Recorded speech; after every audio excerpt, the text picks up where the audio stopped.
And welcome to the May 27th, 2025 meeting of the Fitchburg City Council as a whole. I now call this meeting to order.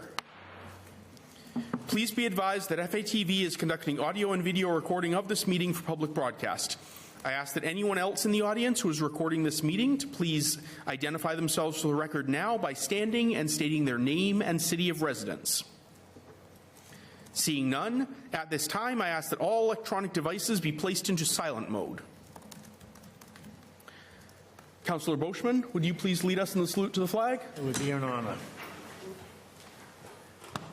I pledge allegiance to the flag of the United States of America and to the republic for which it stands, one nation, under God, indivisible, with liberty and justice for all.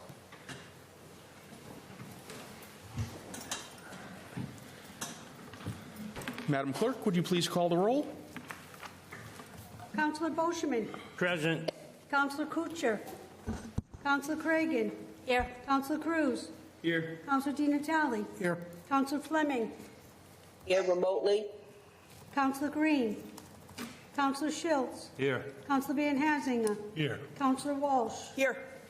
We have 9 members present. I'm also here. Oh, sorry, I didn't go up to Here. I counted you in my vocal. You did?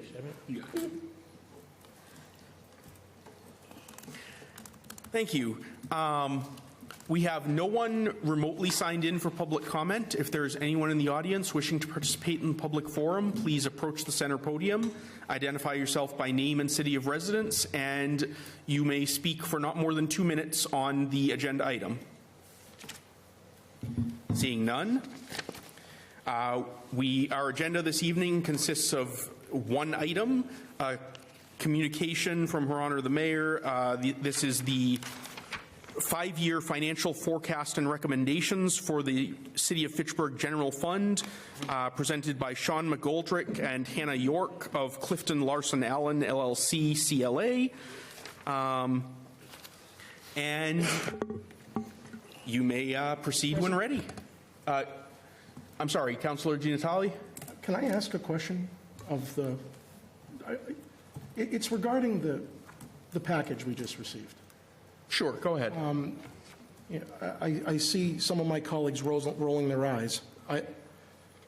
This is a significantly thick document that, unbeknownst to me as to why, this wasn't given to us in advance. And certainly on a matter like this of high importance with the budget meetings coming up tomorrow and Thursday, there is absolutely no excuse why we couldn't have got this when the communication came out. It's a matter of courtesy and it's a matter of best practices. So while these folks are here to present this to us, I have to try to pay attention to them while trying to read through what looks to be about at least 30 to 40 pages of documents here. And I know they had this ready when the communication was sent. So when I wrote to the mayor's office, can we get a copy in advance? The answer back to me was because it's a mayoral communication, essentially, I'm paraphrasing, we don't have to. So I was a little stunned by that because I know with certainty that the mayor being a councillor for 6 years, if she were sitting in my chair, she would have been the first person pounding the desk. Why are we not getting this in advance? I know for a fact that is what she would have said. So there is no excuse for this. And I feel bad for the 2 presenters because, I mean, I can walk and chew gum at the same time, but I'm in the business like you folks are in. If I did this, where I gave my superiors a 40-page document without preparation before I presented to them, I probably wouldn't stay in my job much longer. So there's just no excuse for it. And I want the public to know that in the interest of transparency, this was anything but. And I hope my colleagues, at least some of them, agree with me on this. Thank you. Thank you, Councillor. Councillor Walsh? I do agree with Councillor Di Natale. This is not a mayoral communication. This is a 5-year budget plan. We should have been given notice. I don't know the reason for it, but to hand us this document and then expect us to digest it and have questions. I don't know if the two presenters are coming back at some time so we can answer questions, but I think it's disrespectful to give this to us tonight. It's disrespectful to the council, it's disrespectful to the presenters, and I think it's disrespectful to the public. Thank you. Thank you. Councillor Cruz. Thank you, Mr. President. Yeah, this is, I can see vague comparatives to presentations in the past. Generally, those are made in a city council meeting, and we get all of the documents beforehand, and there isn't, given this is a special meeting, particularly for this, I agree with the two councillors who spoke before me. This information should have been readily available to us. It is nothing of our individuals who have been here tonight. We're going to do the best we can, I think, in respect of their time. But I agree wholeheartedly that this information is very thick and very complex. There's a lot here and a lot to consider. Very much should have been given to us beforehand so that we could be ready to ask the appropriate questions in the best interest of our constituents and the city. I think this was an oversight by the administration. Thank you, Mr. President. I yield the floor. Thank you. Councillor Fleming.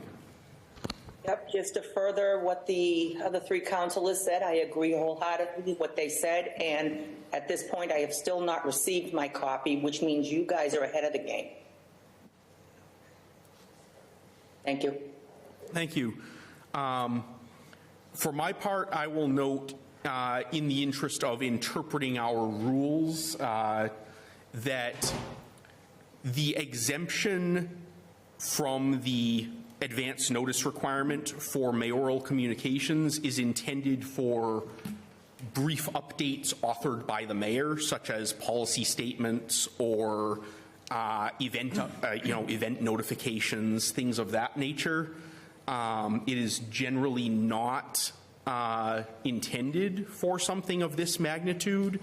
So going forward,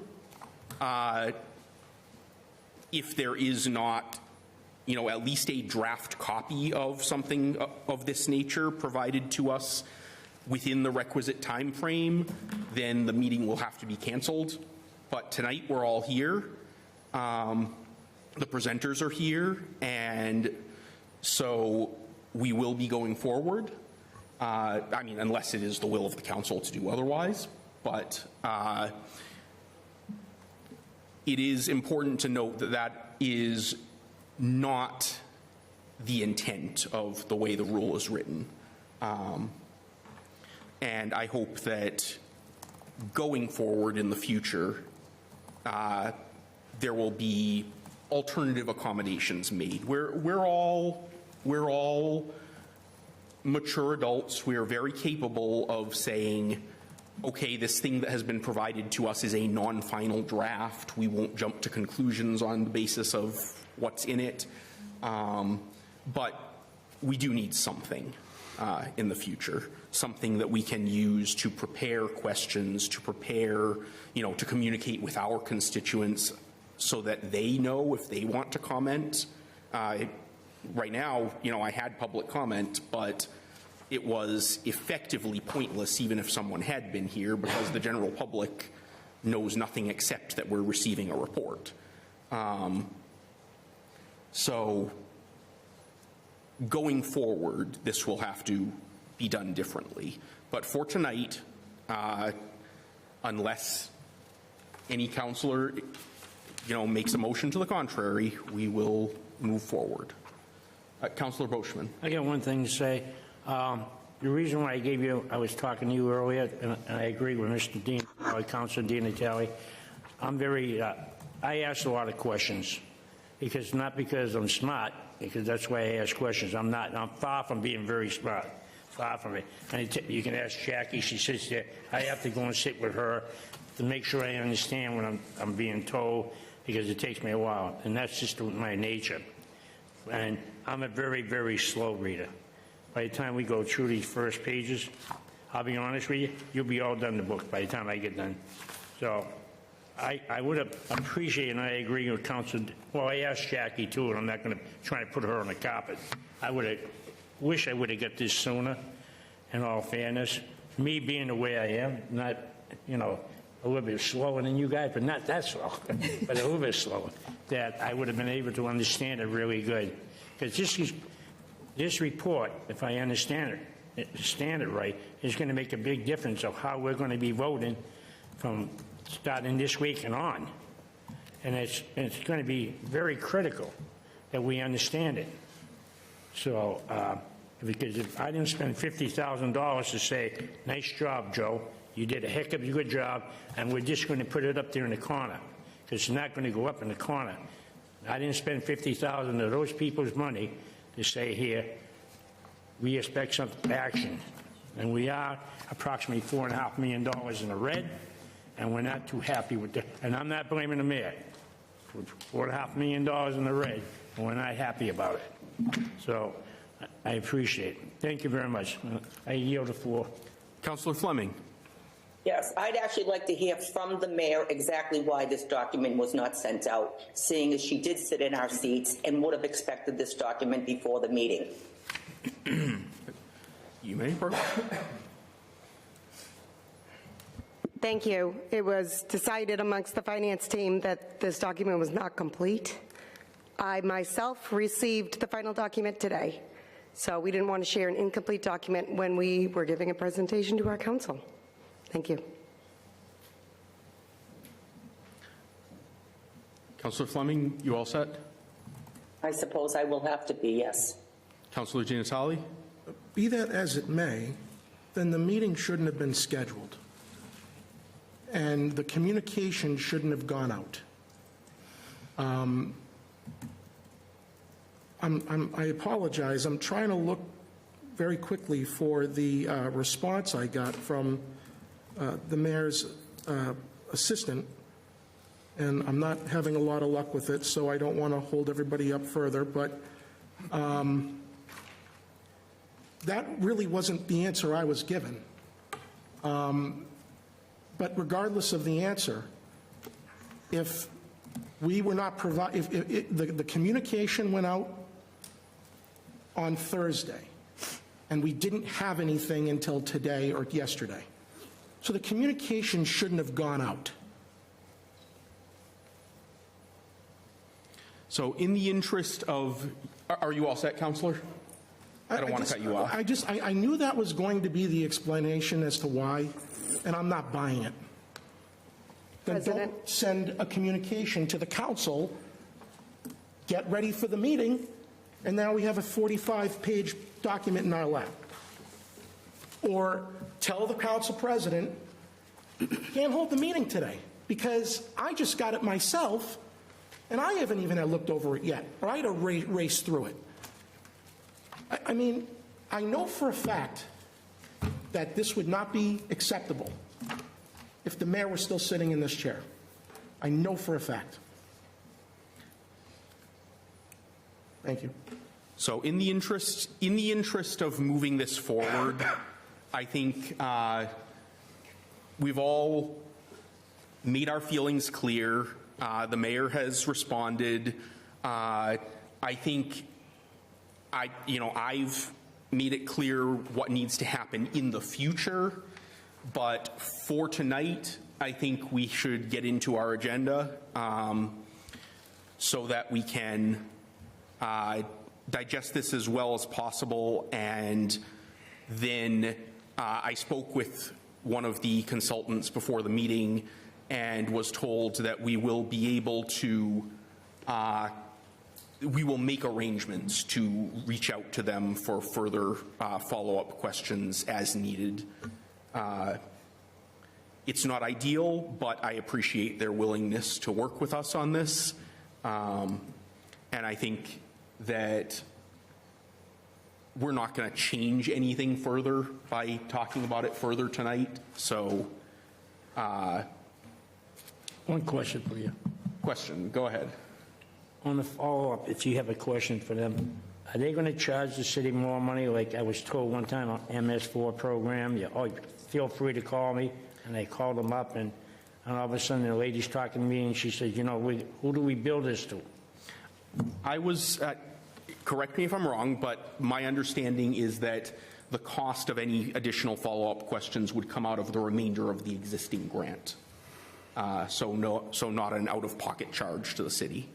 That is accurate. If there is an appropriation remaining on the end of the contract, we are happy to answer questions within the scope of that. Now, I don't know what the exact dollar amount is after this month's WIP, but I can certainly run those numbers, figure out what's remaining, and any time that we have left, obviously we can run questions through the mayor's office and get your responses as you guys see fit. All right, thank you. And I will make sure after this meeting to coordinate with the mayor's office and the consultants to figure out the most effective and efficient way to get our questions answered within whatever budget we have remaining. Anyone on the council who has questions or concerns can reach out to me directly after the meeting, and I will make a list, and then I will confer and make sure that your questions get answered. Councillor Cruz. Thank you, Mr. President. I think that is the best solution we can offer at this point, but it's exactly why we should have had this already, so we didn't have to run into this and be prepared to ask questions. I yield the floor, I guess. Thank you, Mr. President. Thank you. All right, so at this point, you can proceed with the presentation when ready. So good evening, Chairman Zarella and City Councilors. Thank you for convening this evening to receive the results, observations, and recommendations of the 5-year financial forecast prepared by the firm Clifton Larson Allen. I'd like to welcome Sean McGoldrick and Hannah York, principals of the firm, who are here to present their findings. Sean and Hannah are highly regarded throughout the Commonwealth as skilled consultants in the area of Massachusetts municipal finance. And I'll turn it over to them. Make sure that's screen sharing. Would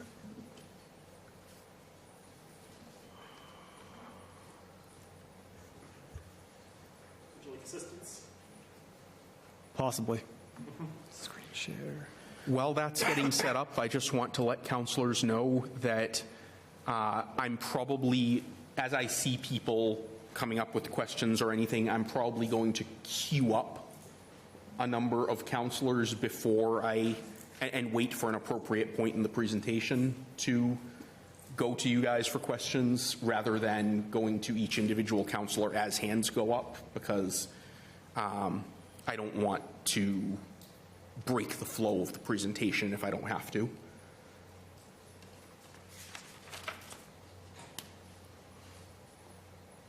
Okay.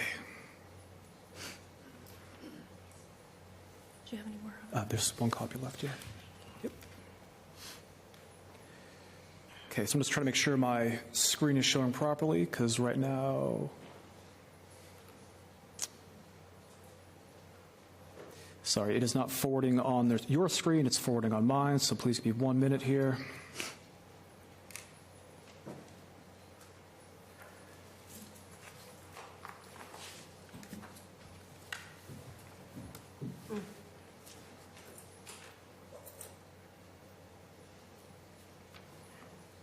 Start. Okay, perfect. All right. Sorry about that, everyone. Good evening, everyone. Thank you for having us here tonight. Appreciate the way in which the documents have been received tonight. I get it. I understand. Hannah and I do a lot of these engagements, whether it's with city councils, board of selectmen, you name it. I understand it, and I apologize on our behalf. Slide number 2, quickest, easiest slide we'll do tonight. It's just a legal disclaimer. We are not lawyers. This is for presentation purposes only, just standard that we have to have it in here. And so let's cover the agenda and what we're going to look at today. We're going to talk about the introduction in terms of who we are, what we were hired to do, and then we're going to talk about the fiscal year 26 through fiscal year 30 projections, recommendations, and then if time allows and if it's digestible, some Q&A as time sees fit. So as way of introduction, who is CLA? So we are a top 10 accounting firm in the U.S. We do anything from wealth advisory to digital, audit, tax, outsourcing consulting services. That last part is where my partner Hannah and I fall into. We are part of the CAS group, so that is Client Accounting and Advisory Services. all my entire career has been spent in state and local government. Same with Hannah, too. This is what we specialize in. I was a former auditor. Hannah was lucky enough not to be a former auditor, but has held positions as city auditor for a city here in Massachusetts, as well as previous positions in a county in Texas. I myself, 10 years of external audit experience for the past 10 years, doing outsourcing, consulting, interim projects, state reporting, you name it. All we do is state and local, and it's our passion. So again, thank you for having us here today. So when we're engaged with the city, our job was to help build out a high-level 5-year financial forecast and projection for your general fund. That would incorporate your revenues, your appropriations, other financing sources, uses, et cetera. We were then going to summarize in a report the key factors and assumptions made, while also providing recommendations on future revenue generation and appropriations. Most importantly, as stated, we are not auditors. This is not an audit report. Think of it as, financial advice, if you will, for state and local. I think sometimes when Hannah and I go in, they think it's an actual audit with an opinion on financial statements. Not the case here in front of you. And so when we talk about the fiscal year 26 through fiscal year 30 projections, anytime you forecast out, and I'm sure many of you in your own careers and your own professions outside of council members can appreciate this, what we're seeing now from a 26 through 30 perspective isn't guaranteed. There will be changes inevitably. All we can do is look at what we currently have as a snapshot in time and forecast out based on what we have for assumptions at this moment. I still remember I did one of these back in 2019. That forecast didn't look too great when 2020 rolled around in the spring, as a lot changed here in the U.S. And everywhere. If I could predict the future, I would be retired by now. So again, more high-level focused at a functional level versus a department level, or even by FTE count, salary count, individual expenditure, individual contract. If we did it at that granular level, I would literally have an office with Jackie in City Hall, and you would be seeing a lot more of me. So in terms of a summary and the initial forecast, again, looking at it high level here, based on the current assumptions and without the use of non-recurring revenue, which I think is extremely important as we'll walk through some of the changes here, this is what we're projecting from a 5-year forecast. And so without the use of non-recurring revenues or cuts, this would be your high-level projected deficit going forward. And when I say that, we can't assume the use of reserves. We don't know what your reserve balance will be in future years. It's dependent upon emergency situations. It's dependent upon free cash generation. It would be unwise to make that sort of assumption and roll that into a budget like this. So I will walk through each of those 5 lines, as I'm sure most of you are aware. Your revenues are mainly comprised of the 4 top areas, if you will: your tax levy, your state aid, local receipts, and other financing sources. Think of those as indirect transfers, use of overlay, and in the past and in 26, use of free cash funds. And then we'll talk about the appropriations at a high level as well, too. And I myself am a visual learner, so I hope this is a great representation, sort of a snapshots as we go, versus doing bullet point or talking you to death through a thousand points on these slides. So the net tax levy, I would say your easiest to predict and calculate, and it's also your second largest revenue generator. And as I'm sure most of you are aware, the way the net tax levy works is that you simply roll your previous tax levy from the prior year as your starting basis for the current year. You add in Prop 2.5, which is your 2.5% that you get to tack on. You forecast out new growth, and I will caution new growth too. There are other communities we worked with in the past, and we say, oh, we know we have a development coming on in 2 years. We know this is going to happen. Until it hits your tax roll, I have a hard time projecting that out because you simply don't know when something is fully going to take effect. And so when you're forecasting out, I don't find it wise personally to try to predict that. Is it going to hit in 27? Is it going to hit in 29? Is that contractor going bankrupt? Does it never get built? You don't know these factors. After new growth, it leaves you with your tax levy. And then to get to your net tax levy, it is simply the allowance for abatement. So think of it as your overlay, amount of money you set aside in case people come back for an abatement on their property or if they feel like they've been overtaxed, overcharged. So I would say the simplest to calculate, the simplest to project, with your two biggest factors being your new growth number and your allowance for abatement number.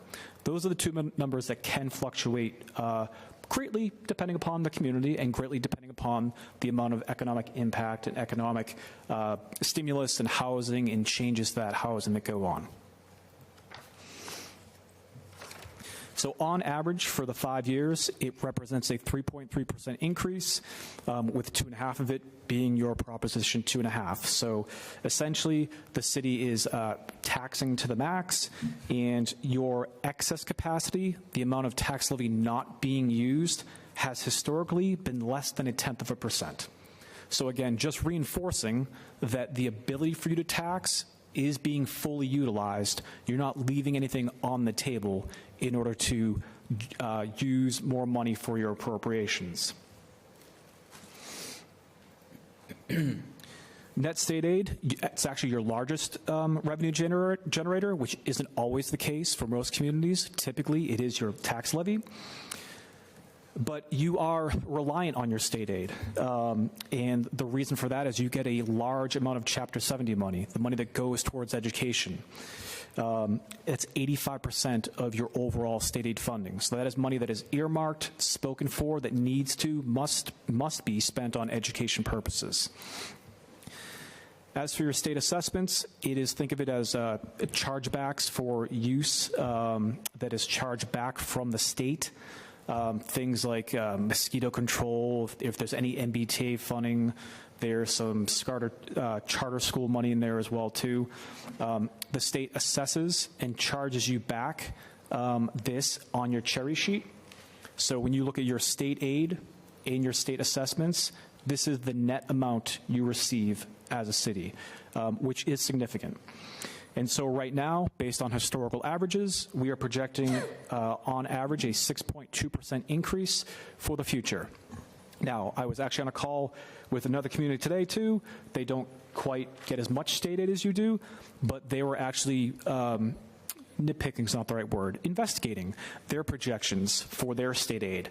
And it was relatively minuscule because they do not receive a ton of Chapter 70 funding. Also, if anyone's read the news, state is behind in revenue. Forecasts, they are unsure in terms of what that state aid could be. So I think 6.2% is a conservative estimate, but could it be lower? Potentially. And what helps drive and what has helped driven your state aid over the past 4 years specifically is the Student Opportunity Act. So maybe 6 years ago, the SOA, the Student Opportunity Act, was passed, which would help fund economically disadvantaged cities and towns and those with a higher English learner base. You received an influx, an injection of more state aid than maybe some of your other counterparts. So that has also helped the growth of your state aid, which again is spent directly on education for that Chapter 70 component, the one that makes up 85% of that. Sean, before you move to, just a couple points on the state aid that I want to make sure everybody understands is, unfortunately, the city has no control over this bucket of money, right? How much it's going to be. And I will say, even if you look at when the cherry sheets come out from the state, what's initially put out by one group, and it goes through 5 different iterations, and it can vary quite a bit, as it works through the process. So unfortunately, that's not something that can be controlled by the city. And then the other piece of it is, because such a large portion is your Chapter 70 funds, those funds are based on the number of students. So if you have a declining student base, those funds would go down. If you have an increasing student base, you could actually continue to get more. So it's very reliant on the number of students in your school system. It's a great point, Hannah. And, as I mentioned, you guys are more rare that your state aid is your largest revenue driver. For 80% of the Commonwealth, it is your tax levy. So it's a good and the bad, if you will. Just one moment before we course. go to the next slide. Councillor Schultz, you had something? Yeah, you showed a slide on the deficit. Could you show that again? And I didn't have it, because I was looking in the packet and I didn't see it in the packet, that particular Absolutely. information about the deficit. And we'll get you that page number 2. I think it's page 6 in the packet. If you go to page 6. And the page numbers are up in your top left. Yeah, I see that. There you go. Okay, that would have been easier than counting. So I'm trying to pay attention and. Nope, I get it. Look through it at the same time. There's a lot of information. I totally get it. If this was even in more detail, God help us all. So, Thank you. You're welcome. All right, moving forward to everyone's favorite, I would say, subject is local receipts. So local receipts are your third largest revenue generator. It includes a slew of various fees, permits, charges, if you will, including motor vehicle, solid waste, license and permits, investment income, et cetera. These can fluctuate fairly greatly from year to year, and it depends upon a few factors. A, the economy. B, how closely you want to budget to actual. And then C, it's also how you generate your free cash, a portion of it. So a couple highlights is that new in fiscal year 26, when we actually started this process back in early January, the meals tax was not a thing for Fitchburg, so I know that was subsequently passed, which I think is great. It's something that you can control as a local receipt, you can generate, and will only help out you and the city as you go. So as I mentioned, things can change. Meals tax was a great case of that. And also when I mentioned generation of free cash, and we're going to get into free cash in a couple of slides here. The closer you budget to what you actually take in, it's a benefit in terms of, okay, we know we have this budget that we can rely on and use to get through a year. But if you're trying to generate free cash for maybe a one-time purchase, build up your reserves, which is obviously beneficial for ratings and financial stability, it can certainly hurt that revenue generation for your free cash. DOR also requires an explanation and support behind these local receipts. So every year when you fill out page 3 of the tax recap, and not to bore you to death, but every year that when the tax recap goes through and you get to page 3, and I know Hannah and I have both sat as interim finance directors before, anytime there's a variance, I believe it's 5% or more, DOR makes you explain why. Why are you going up 5%? This is significant in our eyes. It's significant in their background formula and calculations. So you have to provide an explanation and support as to why. It's not simply, we feel pretty good about, rentals this year. Well, why? Is there a new contract in place? Are you raising fees on it? Has there been more use? How can we support that? How can we push that through and say, yes, we agree you should increase those local receipts? So my one comment on this one would be, and as finance people, you probably figured out where you tend to be conservative on how we do certain estimates. This is one of those that you want to have. You don't want to cut too close.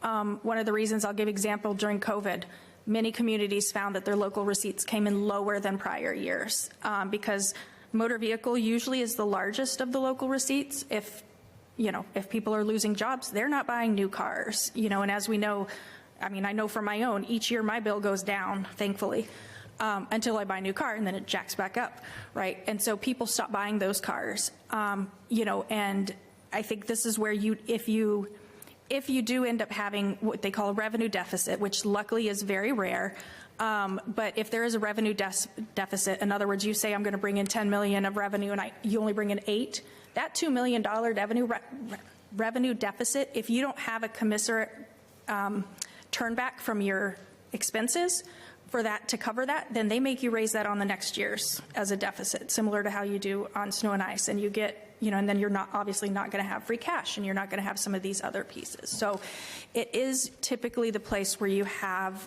you want to be kind of most conservative when you're making those budgets.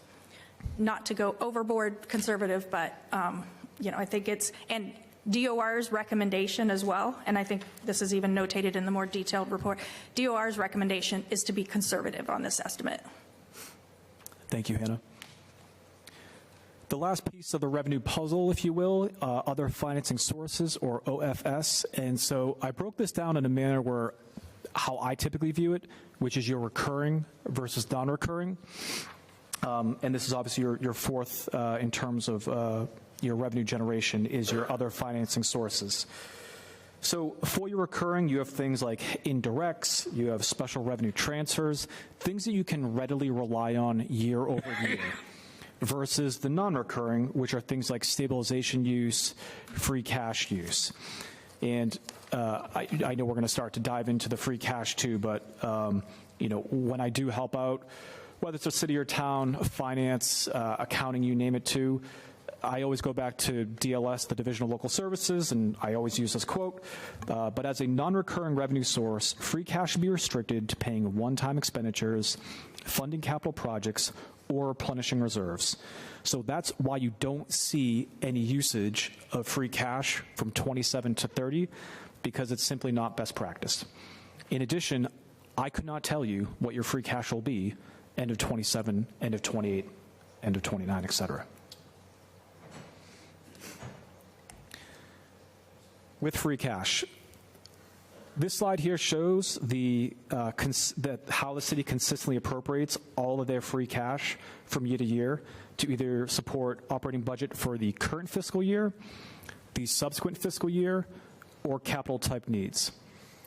And basically, as you can see here, if you follow the chart along, if you look at that third line where it says free cash not used, not appropriated, virtually zero pretty much every year.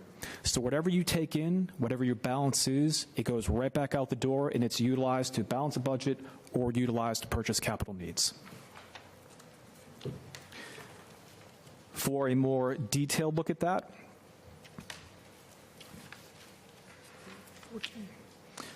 this simply just shows a breakdown of that free cash use. So again, you have operating up top, and then below to fund reserve funds like your stabilization or to fund capital needs throughout the years. These were amounts that were provided to us in terms of past spending, past appropriations. And I think the biggest free cash slide, if you will, is this free cash generation slide. So how does the city generate your free cash from year to year? And it's really two components outside of other detailed calculations and more nuanced details, pieces of it. But it's your unexpended, unencumbered appropriation, and it's your local receipt generation, i.e. a favorable budget to actual. So that top graph, or the top chart, shows your turnback from fiscal year 20 through fiscal year 2024. As you can see, it was a high of 3% in fiscal year 2021, which then dipped down to 1.7, between 1.4 and 1.7 for the past three. I know when a lot of people look at this, they say, wow, we're still turning back millions of dollars. Yes, it's millions of dollars, but it's still conservative in nature. When you're turning back a couple million out of a $154 million budget, 161, 171, that is still conservative nature and consistent around the state. When you start dipping below that 1%, it starts to get a little hairy, I'll call it. And in the same vein, in the chart below, when you're looking at your local receipts, this shows the free cash generated from your budgeted local receipts versus your actual. So you can see relatively conservative in 20 and 21, then it ticked up a bit 22 through 24, and I believe that is partially due to conservative budgeting, but also the economy really starting to pick back up again from COVID times, those wonderful, wonderful times. So we've talked about the revenue section. We talked about free cash as another financing source. So again, high level looking at your appropriations. And the way I sort of chose to lay this out is in 11 major functions or components. As I'm sure you're all aware, right? If we looked at public safety individually, police, fire, so on and so forth. If we look at culture and rec, maybe it's library, maybe it's your recreation department, general government, there could be 12 departments under it, including city council, mayor, accounting, purchasing, treasurer, collector, so on and so forth. So trying to keep this high level and keep everyone awake, and including in the presentation itself that you all got emailed, we're looking at it at that high-level function. And so when we forecast it out, we typically use between 1% to 2% for most functional items, whether it's your general government, your public safety, so on and so forth. That may very well be low. We may be too conservative in trying to project those out. But the thought process was, I know there's a lot of collective bargaining agreements that are still to be determined, so we don't know what those COLAs are going to be. We don't know what those steps may be. In addition to, I think budgeting anything more than that for your expenses and some salaries going forward could have a real impact on that overall deficit that we're trying to talk about here. Yes, of course. Oh, I'm sorry. Are we done this slide or? No, go right ahead. Oh, okay. Councillor Cruz. Thank you, Mr. President. So you said you don't have knowledge of what the cost of living and the increases will be, but we have the matrix that we've been following. Was that matrix that we've been using not made available to you? I can't say I know of the... Yes, but those have basically expired, so there won't be any cost of living adjustments right now. Steps are built in, and that's the 1% to 2% that he's got in there. But in terms of a COLA onto those matrices, no, right now there's no COLA. But the matrix that we've been using itself was not... It did, but it expired in fiscal 25. So these are from fiscal 26 forward. Right. So it stands as is. I guess my question is just if that matrix that we had been using, you were able to take a look at. We were looking at, we were provided expired CBAs that we had in those levels that were baked in there, yes. So that was sort of the rhyme and reason as to building in 1% to 2%, because we simply don't know where negotiations will go and looking at those future salary costs. So 1% to 2%, I would say, is conservative in nature and sort of best case scenario for the city. Okay, thank you. You're welcome. Councillor Cragen. Just looking at the public safety comprising 10 to 11% of our revenues, are you taking into account any future assumptions about union contracts and negotiations in that number? No, so that 1% to 2% was as is. As Jackie mentioned, we did not try to forecast out, because I'm not part of your negotiating team, in terms of what people may be looking at for COLAs in the future fiscal years. I also believe that some of the CBAs do have a little bit different overlapping dates too, so I wouldn't want to assume one for one and not for the others. Okay. So being conservative, we went 1% to 2%. Could it be more? Absolutely, which would obviously make that page 6 chart that we showed earlier about the deficits even greater in the grand scheme of things. So I do want to hop into a couple of the bigger, larger items here, some of the cost drivers, which obviously one would be education, given the dollar value, the percentage that it represents of your overall budget. And then I also want to look into pension and your health insurance too, two other big drivers that are part of this. Some easy to forecast, other ones maybe not as much. So we spoke earlier about education and how that city of Fitchburg is a net school spending community, meaning that depending upon what side of the aisle you sit on, you get the minimum required by the state or you get the maximum required by the state. Either way, that number is the number. And so what this chart shows above is all the way going back from fiscal year 19 to fiscal year 26. This is the state required contribution as part of your Chapter 70. That amount is broken down into two components, your local contribution and your state contribution. So let's start with the actual state piece, the one that's in the middle. So you can see when we talked about that Student Opportunity Act, starting in fiscal year 23, 11.4% increase, $7 million. 9.5% increase, almost 6.5. And then coming into 26-2, it jumps again to almost 8.2, 10.6 million. You're getting those funds from the state as part of your state aid, which is great. But then on the other side of things too, you can see your local contribution, the first highlight, has also gone up significantly. So you were ranging anywhere from the high hundreds, 800, 700, et cetera. And in the past 3 years, you're now well over $1 million for each of the past 3 years. So that is money that is funded through your tax levy, funded through your local receipts, your other financing sources. So it is a significant driver of money that you have to appropriate by Mass General Law as part of your budget. And just like every other city and town throughout Massachusetts, yes, education is expensive. It has only to continue to increase through special education costs, through transportation costs, and through tuition costs. Those are the big three drivers we've seen throughout. Is there a question? Councilor Cragen? Thank you. As a former school committee member, the state aid is not dependent on like the student population. So my question really is, were you able to speak to the superintendent in detail about the needs of our students now and even projecting moving forward? We have only seen a greater rise in the special ed needs and really general ed as well. So can you talk just a little bit about how some of these figures were arrived at and communication with the superintendent and open to the mayor as well? Sure. Yeah. No, we did speak to the schools too, and in terms of funding, what's been happening, circuit breaker use, other grants that they receive, which I'm sure most of you are aware. The ESSER COVID-19 funding has since gone. There was ESSER 1, 2, and 3 that were all received in the past few fiscal years.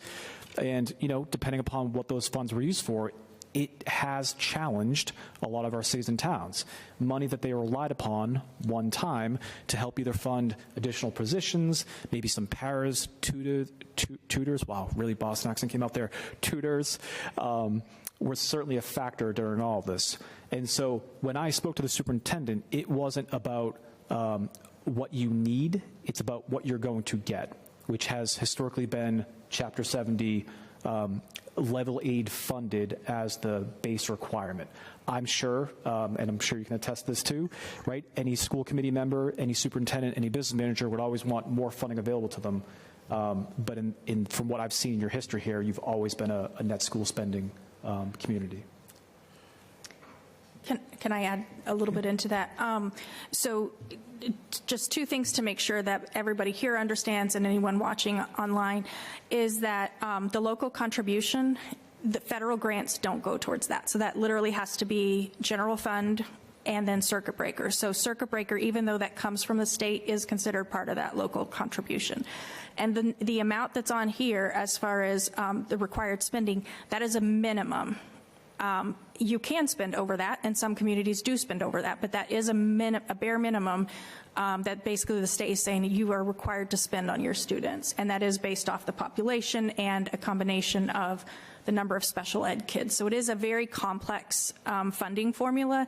It was also updated a while ago, and that also shifted some of the numbers as well for both the local and state contributions. So just to make sure that everybody kind of understands that piece of it, that 24 million, like for FY26, has to come from your operating fund and or the circuit breaker fund.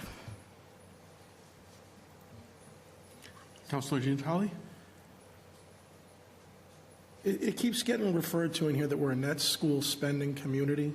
I don't know if you folks are aware of where our finances were 17 years ago.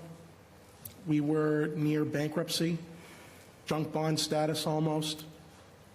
We had no money in stabilization. We were using anticipated free cash to balance budgets, not even certified free cash. So I just want to make it clear that while we are a net school spending community, compared to our history where we were not even that, sure, is a achievement in and of itself. Just want to point that out.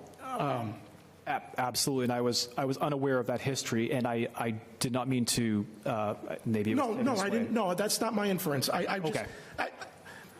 Because net school spending, yeah, it's the minimum. Sure. And it's required by law. If we don't meet the minimum, it doesn't go away. We owe that the next year and the next year. Absolutely. But I'm just trying to give some historical context of us being at net school spending is a victory considering our history 20 years ago where we weren't meeting it repeatedly. So we've come a long way on that point. And I will also point out that, I don't think you're aware of this either, that in that time between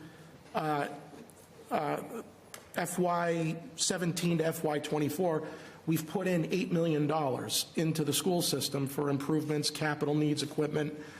So that isn't counted in that net school spending number. Correct. So while we're meeting the minimum, we have seen an influx of capital investment in the schools in the last 8 to 10 years.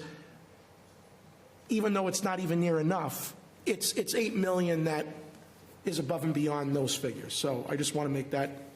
Fantastic point, and certainly noted. You know, other communities I work with too, who are maybe 10%, 20% over net school spending, they also don't think they spend enough within their education, and we're only focused on general fund. I'd be happy to do another project on the school if you ever like. Well, the other thing I would just, that's a great point too, like with that capital spending, there are some other costs that you are required to fund for the schools that are not part of net school spending, such as transportation. That's usually one of the big ones. That does not get credited towards it. Most of the communities that I've been working with on the school side saw during COVID especially, I think it's starting to level off, but there were a few years there where the transportation costs, especially for special ed transportations, just like some of them doubled from the cost pre-COVID. There was a severe shortage of many communities. I think even they had to call in some of the reserves to help drive kids around to school in some places. And so I think that's another point to add to it. There is other spending that is not being counted towards that local contribution that the city is doing. No, absolutely. And actually, when I spoke to the superintendent too, we did talk about transportation. I believe, and this is off the top of my head, so bear with me, I believe from fiscal year 22 to the projected 26, it's almost been a 65% increase in transportation costs. I know that's in my final report I provided, but I believe that's the number. A significant cost. And I work with other local communities around here too, and they're seeing it, where basically there's not a lot of providers for transportation, and I'm not saying they can charge what they want, but running a business for transportation is expensive, and there's not a lot of providers out there. Those are the facts.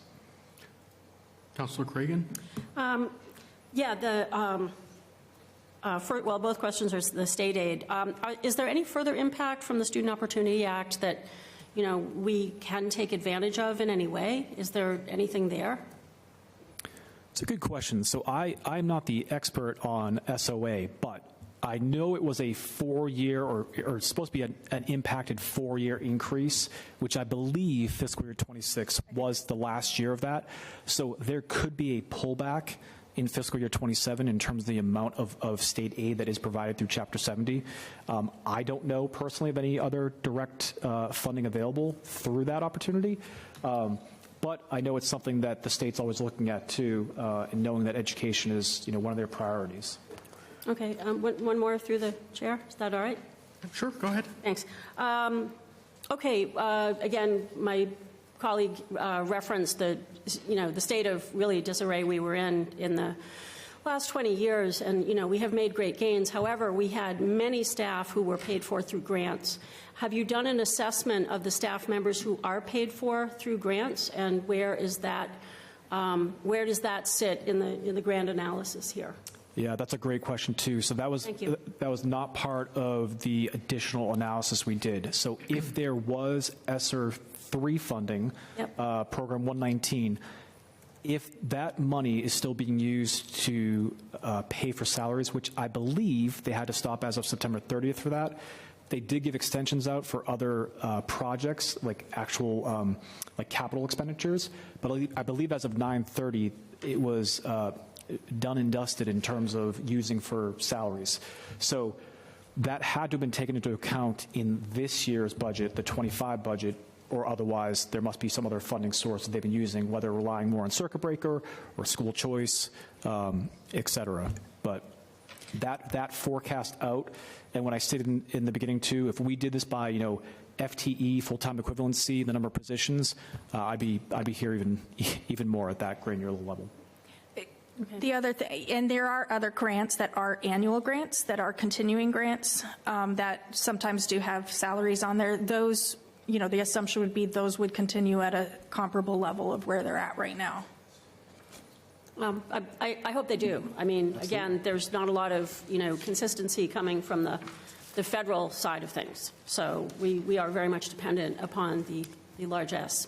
It's another great point. I know when the first bulletin went out, and I can't remember if it was January or February at this point, from the feds, my phone was ringing off the hook from schools I work with basically saying, what should we expect? What can we do? And certainly I don't have an insight into the thinking and the forecasting of that specific piece, but in reality, if you lost entitlement grants, such as your SPED 240 or Title I through 05, I mean, devastating.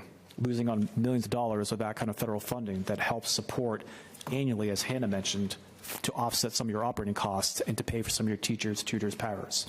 Absolutely. Okay, nothing further. Okay. I also wanted to highlight the pension. So with your pension, through PAYRAC, which is your Public Employee Retirement Administration Commission, they have those appropriation schedules laid out. So I talked to a member of your retirement staff, also working with Jackie Cronin, to get those funding schedules, and it's anywhere from, I think, 5 to 5.5% in. Yeah, there we go. When I read the presentation, over 5% looking forward from fiscal year 26 through fiscal year 30. It's a mandated appropriation that has increased significantly over the years as you try to pay off your retirement obligations that are coming due. In addition to that, also your health insurance. So for fiscal year 27 through 30, we estimated 10%. This has been another huge cost driver of all cities and towns, especially over the past 2 years. Hannah and I were at an annual state of the town back in February, and they're part of the GIC, the Group Insurance Commission, which is supposed to, in theory, be a cheaper, more viable option. They were telling their towns expect anywhere from 8 to 12% increase this year. So if that is supposed to be the better option in terms of pricing, and they're still seeing 8 to 12%, it's significant. And I cannot remember in fiscal year 26 what that amount is. I want to say it was around 15% for 12% for fiscal year 26. So right in line with what we've been hearing. We've been hearing anywhere from 8 to 20%, depending upon who you are. Yeah, I've had some clients that have seen the 17, 18% in Maya and some of these other group insurance plans, and it's just the nature of the beast right now. So we talked about, go ahead, Councilor Giudicelli. Would either of you explain why that's happening? Because in our specific case, from FY10 to FY23, it was up and down. Some years we were flat. Some years we got a decrease. Some years maybe it went up a few $100,000. Yep. So to have a $2 or $3 million increase year over year is unprecedented. Like it's way outside the median, way outside the average. And that, according to you folks and others, is continuing across many areas. Do you have any insight as to why all of a sudden, beginning in FY24, it just shot off like a rocket? I mean, it's a great question. I think part of it was due to COVID. I also think that as budgets started to tighten in fiscal year 24 and 25, I think some communities maybe thought, hey, we need X percent to put towards this, but we can really only afford Y. So when that gap starts to widen, now it's sort of time to pay the piper, if you will. But what is driving that X percent versus the Y that we funded? So, because every year for 15 years, what we put in was sufficient. Right. What is the reason for that X growth where cities and towns are saying, well, I'd like to get to that number, but in order to get there, I need to cut like $2 million to do it. Yeah. So what's the, you're saying COVID, what's that gap attributed to mostly besides COVID? Is it other inflation? It's a lot of things. I think it's a combination. There's inflation. There's an issue of, everybody, as we know, is required to have health insurance. There's fewer, I think you'll see a lot of people left the workforce during COVID. Some retired early. Some decided that we only wanted to have one person working for whatever reason. Maybe they used to be covered under their spouse's plan, and now they're coming on to your plan. Maybe your plan is a better option, and so they're and I think we talk about some certain options that you guys have with health insurance going forward, but a lot of it has to do with just like who's in the plan, the cost. If you guys are self-insured, right? So the cost of, if you have a, what's the average age, the type of issues that are being involved, younger with more kids tend to, yes, they have little things that happen, but just that whole mix of the group of people that you're covering in that insurance plan, then as well as the inflation, a year ago we had an 8% inflation going on. So the cost of healthcare, the cost of anything with the hospitals, and we've actually, as you probably know this, some of the hospitals have been closing, and so there's fewer resources to go to. So I think you could probably name 12 different factors that are in there, but a lot of it just has to do the overall economic outlook with healthcare. People are getting, I would say I think in some cases during COVID, some of these extra one-time funds were helping to offset some of these items. And then now those are gone. We're, as Sean said, paying the piper, trying to get things caught up. But, unfortunately, it's not just you guys, it's across the board. This is a struggle that every single community I work with is dealing with, and looking at what are some of these options to help offset those. And I'm not saying it happened here, but just to use an example from another community who's also self-insured, if you have a few, I don't want to call them catastrophic, but significant health issues for an employee, I mean, it's real money that is impactful on a budget and impactful on reserves, unfortunately. Thank you. And I've got a follow-up question for that. Of course. Now, I know you don't have a crystal ball or anything, and I'm not asking you to gaze into one. Sure. But in the conventional wisdom of your industry, is there light at the end of the tunnel on this? Are we going to continue to see 10, 12, 15% increases indefinitely? Or is this like tough it out for the next 4 years or so and then it should drop off or something like that? So to your point about the crystal ball, I wish. In my mind, there almost has to be some kind of like smoothing out period. But do I know that for sure? I do not. Can we hope that it drops to maybe an 8, a 7, a 6? Sure, but I don't see it happening in the next 3 to 5 years. I think it will probably level off some, but to Sean's point, and also, and I think I think you go into the health insurance trust later. Some of those balances have depleted, and so even if, say, next year it's 8% instead of 10%. We need to try and build up some of those balances so that if there is something catastrophic coming down the line, that you have better support for that. So that's kind of the mentality of it, because it is fluctuating. We look at history, we look at averages, but then also making sure we want to build into that, building up some of those balances. Okay, thank you. Councillor Cregan. Sure. With the health insurance annual increase of 10%, again, it's crippling for everyone. But are we looking at maybe raising copays for our unions? Maybe looking at, some of the contractual language so that there's more responsibility? Because, again, the cost of things like GLP-1 drugs, I guess they are, the weight loss drugs that diabetics, a drug that diabetics use, but also people for weight loss. Are there examples of, are you guys looking deeply into something like that with the negotiations and copays being a possibility? So I may be in the weeds here. I was going to say, I'd like to certainly, if any of that was taken into account in the analysis. Not that granular, no. Okay. Otherwise, as far as the ongoing healthcare plan improvements and adjustments and so forth, I think we need to save that for another night, just because. Fine by me. Yeah. I can give you one freebie, though, that I'll throw in there that I don't think is in the report, but something that I have seen work really well for some communities is to offer, if you don't already, you might already do this, I'm not sure, is to opt, if you have it opt out. So some communities, what they say is, okay, it's costing me, say, $2,500 a month for a family plan. That's the communities.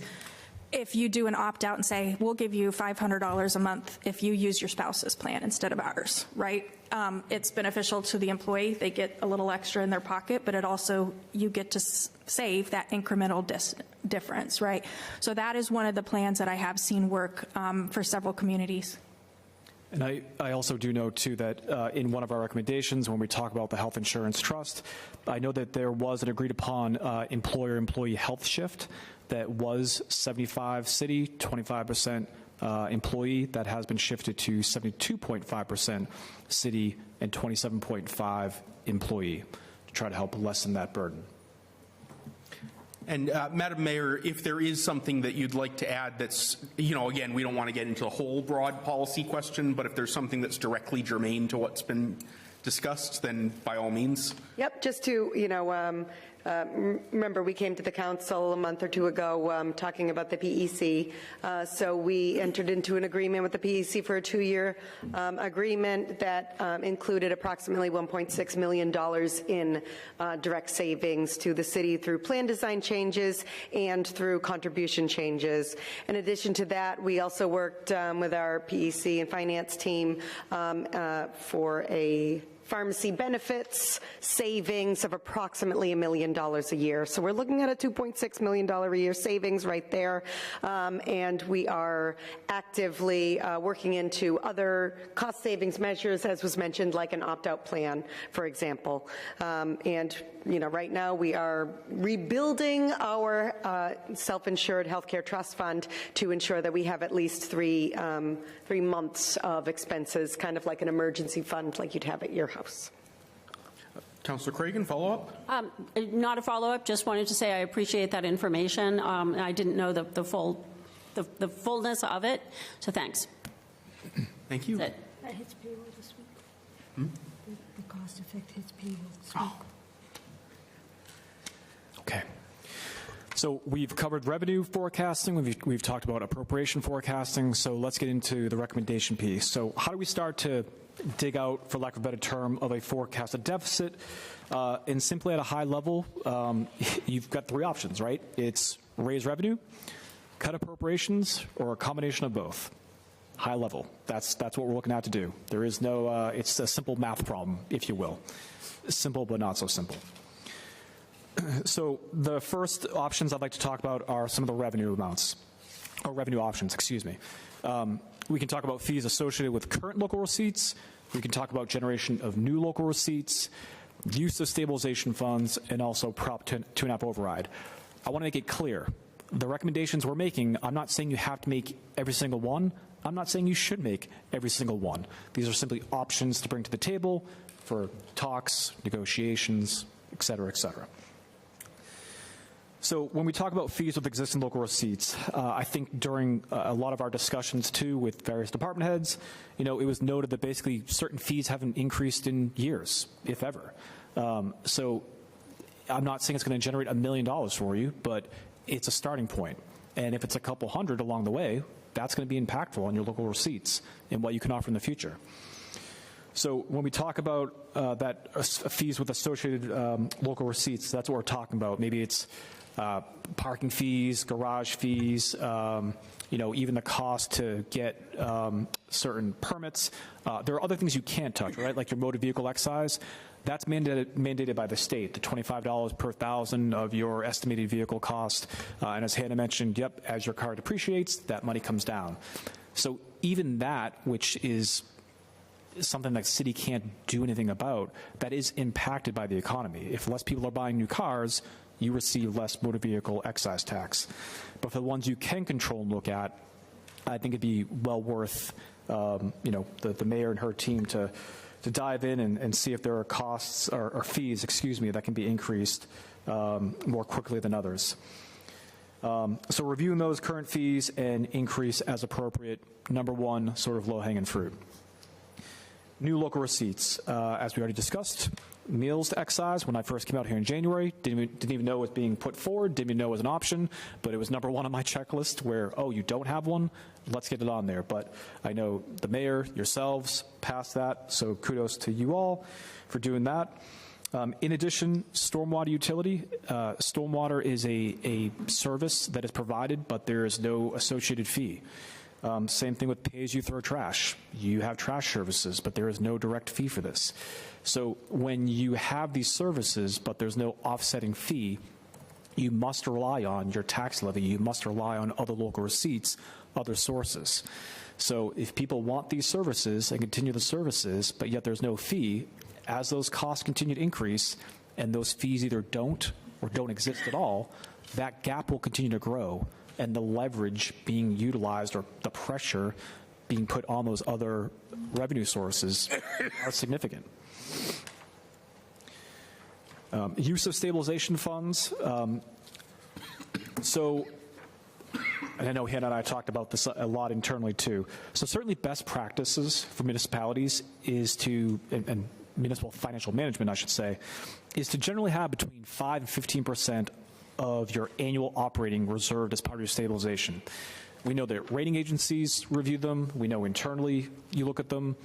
And when Hannah and I sit on, S&P or Moody's calls, it inevitably comes up. They talk about your unassigned fund balance. They talk about your free cash. They talk about your stabilization, your reserves, your spending trends, all that good stuff. So right now, the city does have, I think it's just over 5% after the earmarked $1 million that is anticipated to be spent over the next 3 to 4 years to help smooth out some new debt budget that is coming on. So outside of the $1 million that was originally set aside in your stabilization fund for debt service costs, you're still at that 5% threshold, and it's by a couple $100,000. So in our recommendations, could you use a couple $100,000 to help offset maybe a one-time purchase or one-time cost? Yes, but we would not recommend going below that 5% threshold. And going along with that, if you do, say you decide to take that down to the 5%, then every year you're going to need to incrementally increase that stabilization to keep up with the 5%, because as your operating budget increases, you'll need to, add more money in there. Yep. It's a great point. And last but not least, everyone's least favorite, Prop 2.5 override. So I know I'm a broken record when it comes to this, but when we go to various cities and towns and there is no room for growth, meaning they have all the fees they can charge, they can't, they're up against it from an actual to budget perspective for local receipts, and there is no wiggle room, but yet your services that your constituents, the city's folk demand, if there is no other option, then Prop 2.5 is that option, which gets put out to the people for them to vote on in terms of what they want to do. Do you want to see services cut, or do you want your taxes raised to keep on providing those services? As I'm sure you're all aware, you are limited by Prop 2.5, a 1980 Mass General Law that allowed you to increase the property taxes by 2.5% over the prior year. I've had communities go for overrides and fail largely. I've had communities go for overrides and pass successfully with flying colors, up to tunes of $6, $7, $8 million. I don't have a number for you in terms of what I would recommend for an override, but I did make that number 4 because I know that is a lot of times a hard pill to swallow, and sort of that last resort that folks want to do is tax every taxpayer that dollar amount. Quick question. And this is something that I freely confess I have no knowledge about, so it may be a very silly question. What about investment? Is the city allowed to invest any money specifically with the intention of generating income on that investment? Yeah, you can have investment income and market gains and losses, but you are limited in terms of what? Like, I don't believe you can invest in crypto and hope the city can, sustain on that. But there are Mass General laws stipulating what you can and cannot invest in. Yeah, and I was going to say one of the things that some communities found was their investment income really jumped during COVID because they got all these ARPA funds and different, and if you haven't spent them, and as the interest rates started creeping up, they started having these larger amounts. However, as those, or if you do a big bond issue, until you spend those funds, you're earning interest on that, right? And the interest rates have gone up.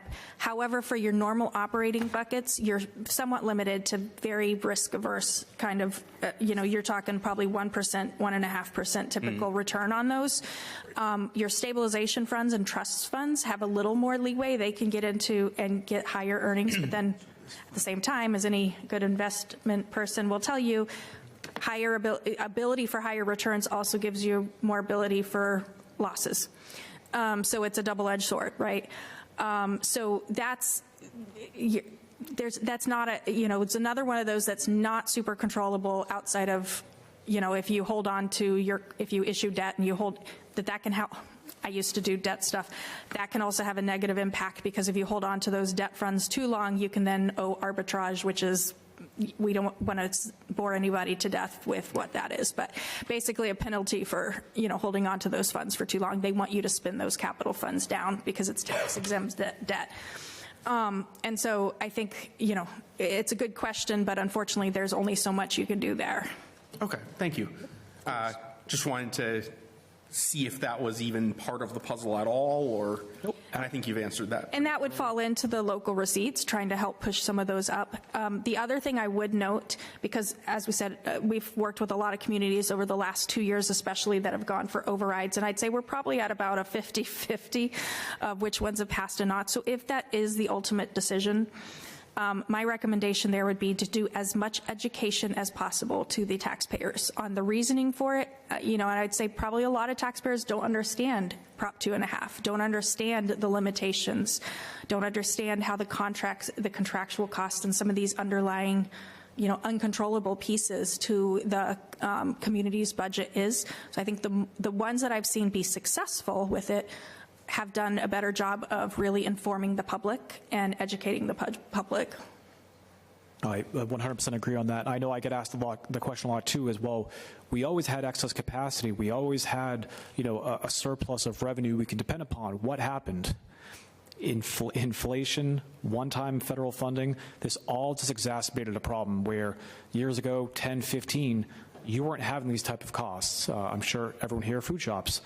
Those have gone up significantly. If you go out for a meal, maybe, you used to go out for dinner and drinks, maybe it costs you like $60. It's pushing 90 now in some spots.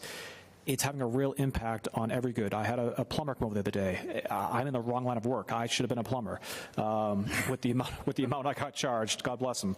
But these are real impactful things that are going on that the city, you pay every day. And it's Prop 2.5 is not keeping up from what we've seen. Councillor Cregan? This may be a question for Mayor Squalia. The Mass General Law has the Municipal Prudent Investor Standard. Do we do the Prudent Investor Rule? Did we adopt that? Are we using that? I don't believe so. Okay. I don't believe so. That's something I'm actually looking into right now. We haven't updated how we invest in about 5 years. Okay. So that is something, per the recommendation of our external auditors, that I am looking into. And specifically with the stabilization funds, possibly investing some of the equity we've made and better utilizing that so we can make more interest income. Great. Thank you. I'm happy to hear that. Yeah. And that's a great point by Michaela, too. So your stabilization funds retain their own interest. So that interest that they earn stays within that fund. It's not kicked back to the general fund. It's not closed out to free cash at the end of the year. Those interest and investments received stay within that fund, which is a great bonus of having a stabilization fund. So we talked about some of the revenue options and now just a couple of appropriations options. So number one, obviously, again, the most easiest one to spot.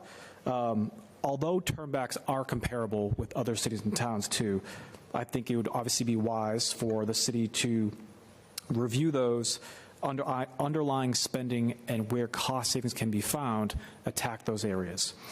So whether it's contractual agreements, whether it is simply maybe a supplier that is used, look at those larger dollar value items that you can go after and make sure you're getting the best pricing, making sure you're getting quotes. If you go off RFP, right, making sure that you're getting real-time bids, real-time quotes. If you haven't gone off RFP for services for a while, always good to go back in the market, see what's out there, see what you could be potentially missing out on. And number two, which I think is the most impactful, is removing appropriations from the general fund. And so when I say removing appropriations, I'm talking about activities that could become an enterprise fund, which is the next slide. And so when we talk trash services, ambulance services, stormwater services, all those currently run through the general fund. So I think it was day one when I was out with Jackie and running munis reports and running year-to-date budgets. And I was like, oh, okay, I can see your trash is your general fund. I can see your stormwater's in your general fund. I wouldn't say it's unique, but a lot of my other cities and towns don't. It's a separate fund, separate enterprise fund. And I said, that's all well and good. Well, where are the revenue streams? Where are the sources? And there aren't any. So I thought that was very impactful, because not only have those costs continue to increase, but they're being supported by your tax levy. They're being supported by potentially your free cash use. And so without a revenue stream funding those services, funding those activities, everyone is bearing the brunt of that at a top level, if you will.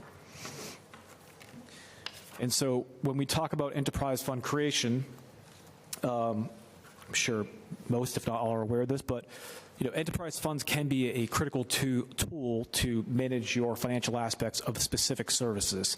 So not every service under the sun can be put towards an enterprise fund, but you already have water and you already have sewer. The ones that we've mentioned there, you do have the ability to create an enterprise fund. It allows for more transparency. It also allows you to generate your own income, your own revenue, and sticks with that fund. Similar to your general fund and free cash, they generate retained earnings, their version of free cash, which DOR certifies, rolls to the next year, and you have the ability to use that to pay for one-time costs, capital costs relating to these programs and services. Councilor Schultz. Yeah, on the ambulance, I always thought that it balanced out, that it really wasn't costing the city much to have an ambulance service in town. Did you do a lot of investigation with that? Yep, we talked, and my counterpart, who's actually on vacation today, who was out with me doing a lot of the grunt work, he was talking to the chief. And you're right, it does just about balance out. Yeah. But the belief was that the city has the capacity to take on the running of that program and save themselves the contract that they in turn provide to MedStar, thank you. I was going to say Coastal, to MedStar. So I believe on an annual basis, it's over $500,000 or just about that is paid to Coastal. So if that is the case and the ability exists for the city to take those functions internally, it could generate additional revenue for you versus outsourcing that function. Thank you. The other bit, sorry. Oh, I'm sorry, go ahead. Oh, I was just going to add with the ambulance fund, the other benefit you can see there is, I don't know with what you're looking at with the balancing it out, if that's including any kind of long-term debt service that might be related, but if you have that as a separate fund and you do build up and are able to build up some retained earnings, that can help offset some of the capital outlay that might be needed for specifically for ambulance. Well, that's why it was done that way, so we didn't have that capital outlay. Yeah. Got it. Yeah. Vice President Van Hazinga? Yeah, my question is, with the enterprise fund, something like the ambulance possess the potential to generate excess revenue. Can that go back to the city, or does it have to stay in the fund as sort of a self-sustaining? So in a way, if you look at how you normally you have the water and sewer already, there is the indirect cost. So in other words, right now, what's not being taken into account is what indirect costs are related to the city, and those would go back. So for instance, you're doing, if internally, and might be a bad example because you use MedStar, but if you're doing the billing, if your treasurer's office is doing the billing, you're doing the accounting for them, you're able to basically charge to that enterprise fund a share of the general government costs that are being covered by the city. So you would have those additional indirects coming into general fund to cover that, and you would be able to build that into your kind of your revenue stream and your expenditure budgets for those enterprise funds. Councilor Cruz. I was just going to comment, Councilor Schultz. I believe after conversations with Chief Suarez, they are looking to take this over, and maybe Madam Mayor, you can confirm it. They're looking to take over the ambulance operations to the tune of, I think they were saying, $400,000 additional dollars yearly. Thank you, Mr. President. I yield the floor. Thank you. Councilor Brochman. And correct me, Councilor Donian. Didn't the city run the ambulance service a long time ago, and we voted on it, the public voted on that? Because we were losing money, we couldn't collect the money that we were doing? and people were getting away without paying their bills? Go ahead. The city instituted what is going on right now. Right now, but we also voted for it because I remember voting and arguing with somebody about the ambulance service and why we didn't want to do it. Why create more jobs when we have a pension, we have health insurance and all of that, and then you're bound, but if there's a layoff, you can't touch a certain department because they need the manpower to service something that we have. If I'm not mistaken, I believe that we at one time had the ambulance service in the city of Fitchburg, and we voted on not keeping it. We kept sending fire trucks with the ambulance. That's what we did, but we didn't vote for the ambulance service back then. So, Councillor, since you asked a question through me to your colleague, can I allow him to give a response? We used to run our own ambulance service. We then farmed it out. Right. And when we farmed it out, we weren't really getting anything in return. So through negotiations 15 years ago under Chief Roy, we were able to get us to that 500,000 number that we see now, but it hasn't budged in many years. So we were doing it, then we relinquished most of it, but then we said with that relinquishment, well, now we should bring back one more ambulance and staff it with firefighters, so MedStar agreed, and that's what that $500,000 is conceptually supposed to cover, are those firefighters staffing that ambulance, but MedStar pays for the equipment, the trucks. So, I mean, go ahead, that's it. No, because I really believe that the public, and I was part of the public, I wasn't sitting here. I was one of the guys to be honest with you, didn't believe in it. I believed it would have been better in the private sector, and all responsibilities lie on the private sector. They're sending out bills, collecting the bills, fixing the ambulances, and doing what they have to do. That's what I believe when I took that vote. And I think what Sean had mentioned earlier on, that these are just a bunch of different options. It doesn't mean you have to accept any of them. Yes, I understand. Right. These are just ones that we want to share, that these are some that we see they are part of the MGLs allowable under Mass state law, and so there are options that you guys have. That doesn't mean you have to, every community is different. What works in one won't work in another. So you guys have to make those decisions on what you want to accept. Yep. Right. So I will say let's try to avoid debating the specific merits of any of these proposals right now, just because they haven't even actually been proposed to us for adoption. This is just a list of things that we might want to consider in the future.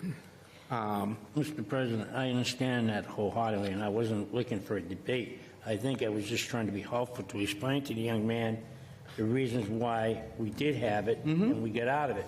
Sure. And if he's talking about running the city as a business, well, anybody with smart common sense says you're going to cut costs. You know it, you're an accountant. And the first thing you would tell me, Paul, cut your costs. No matter how you look at it, cut your overhead. Right. So we've covered, I think, the historical context of how we got to where we are. All right. And that's good. But when and if a proposal to create an ambulance enterprise fund comes up, then we can very thoroughly debate the merits of taking it fully back within the city or not. Was there anything else that you needed before? No, I yield the floor because Okay. I know I go off track. It's okay. It's okay. It's my job to guide everyone back on track every now and again. Councillor Ginatali? Yeah, again, with some historical context, the trash and recycling, I don't know if you folks are aware that was attempted in 2010. And there was about 500 people outside City Hall that evening. I believe it. And up in arms. So we tried that 15 years ago. And I don't know if you know that.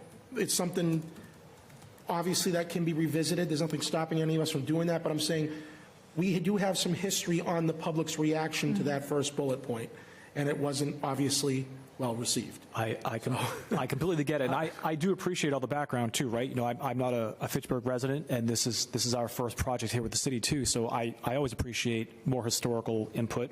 I know I received some of this during our conversations internally, and you know, even though each city and town, right, follows the same Mass General Law, follows the same sort of UMass accounting structure, each city and town do have their little nuances.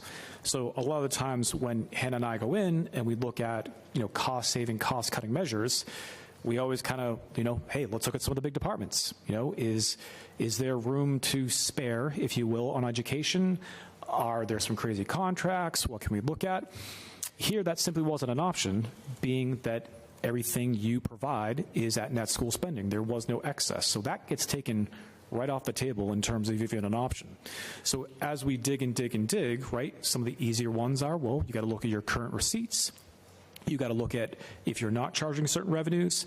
And then from there, it's, okay, how can we potentially help generate revenue? How can we potentially create cost savings and recommendations for the city? So totally appreciate it and get it. And I also understand, too, why some of these options never happen because of their unpopular nature. I'm sure we all saw what happened this winter with 3 North Shore communities and their schools out on strike forever.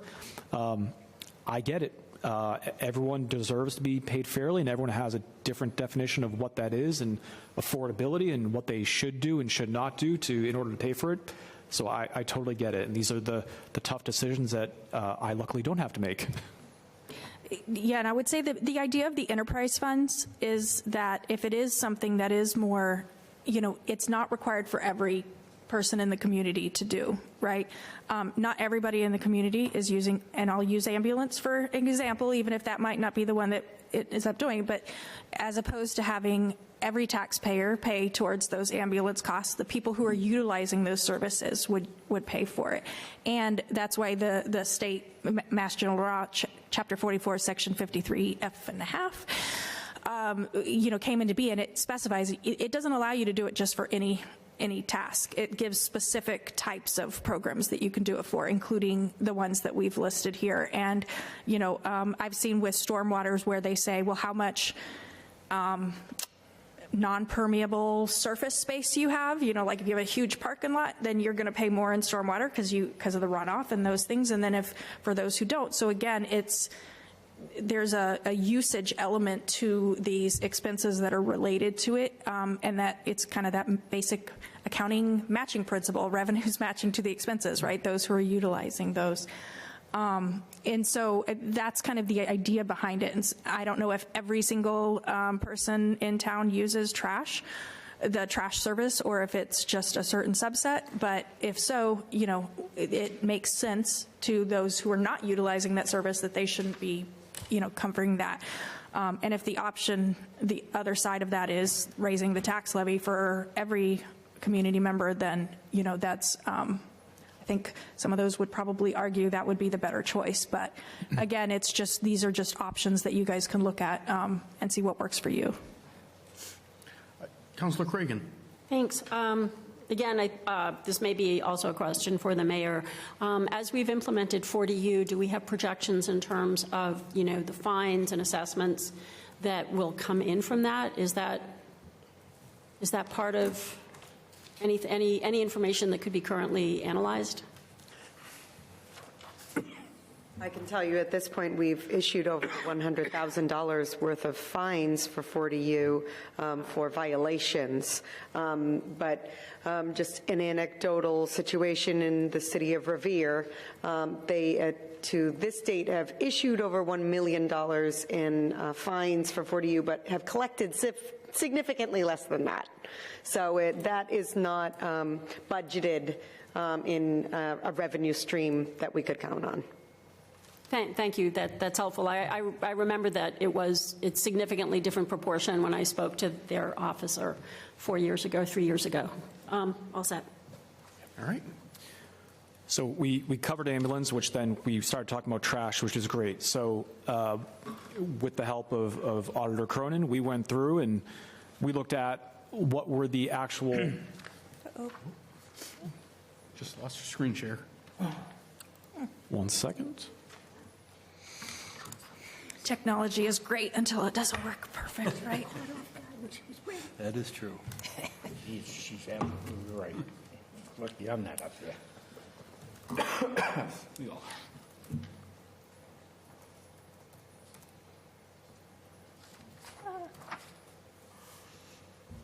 That was weird.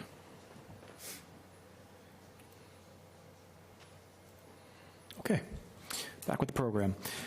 So we started talking about solid waste, whether it was trash, landfill, et cetera. And so you can see from the top part the revenue that's been received, and this is all relating to landfill in general. You can see the sharp decline from fiscal year 19 all the way to fiscal year 24, but yet the associated costs, whether it's landfill and or trash in general, that net profit loss has consistently gone down, except the quick bump back up in fiscal year 24. So what used to be a revenue generator for the city, whether it was the landfill tipping fees or the host fees, has started to come back down. And during our conversations, we know that it's nearing capacity. It'll close in 31 or 32. I can't remember which year that is. 32, thank you. And that decreasing net profit is a real thing. So without those landfill fees that the city has been relying on, it's going to significantly impact your local receipts. In addition, those trash costs, the 1.5 to some years 1.6, 1.7, 1.9, there is no fee associated with those expenses. And so with no trash fee in place, and you'll see later on the recommendations, even using an average of 11,000 individuals or 11,000 households at $200, say, a pop, it's over $2.2 million in revenue the city could generate if a fee was put into place. And to the councilor's point earlier, I get it. I've seen it. There was a community I worked with who had a trash fee all along and implemented it in 2008. It took them 16 years to finally move the fee, because the cost had doubled, and what used to be a breaking point, a net even breaking point, doubled what it actually costs the town. So instead of the user of the trash and of the household or the commercial space paying it, it was really that extra excess was on the taxpayer paying for it. So one way or another, to have those services, someone has to pay for it, whether it's the taxpayer themselves or through a user charge, et cetera. And I know it's unpopular, and similarly, when it was quoted about, the reaction, another community I worked with too, they had never done a debt exclusion. They had never done a debt an operational override, and both times they said to me, this town has no appetite to do either one of those things, and both passed 65-35. Because I think the residents realized that in order to maintain and get the services that they need, require, desire, it has to be paid for. And the costs have simply gone up and up and up throughout the years. Just one other thing I just wanted to point out too, that we've talked about increasing the fees or creating fees for the trash service, and also talked about the moving it to an enterprise fund. You can do one without the other. They're not intermingled. So that is also an option as well. So this is just kind of a secondary. The benefit of this one would be, number one, if you added that right now, well, you still have your landfill hasn't been fully, you can build up some of that reserve to help with those landfill closing costs. And then also, once that landfill's gone, if you're having to send all that trash somewhere else to put it, those costs are going to increase. So building up some of that reserve on this separate fund would be helpful for that.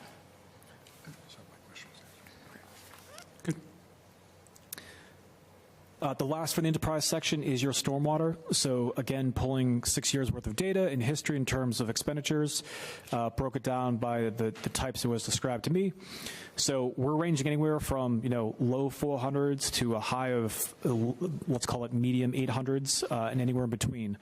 So costs that have come on for stormwater utility, and really I think every year have been funded via the operating budget in your general fund via free cash transfers and free cash usage. So over time, we know other communities have adopted some kind of utility service fee that goes along with this type of costs through that MS4 program. So thought it would be an easier pill to swallow, knowing that it's not for every single person necessarily to pay for, or, as Hannah mentioned, depending upon the size of the lot and depending upon the amount of sediment that comes with it to pay for that.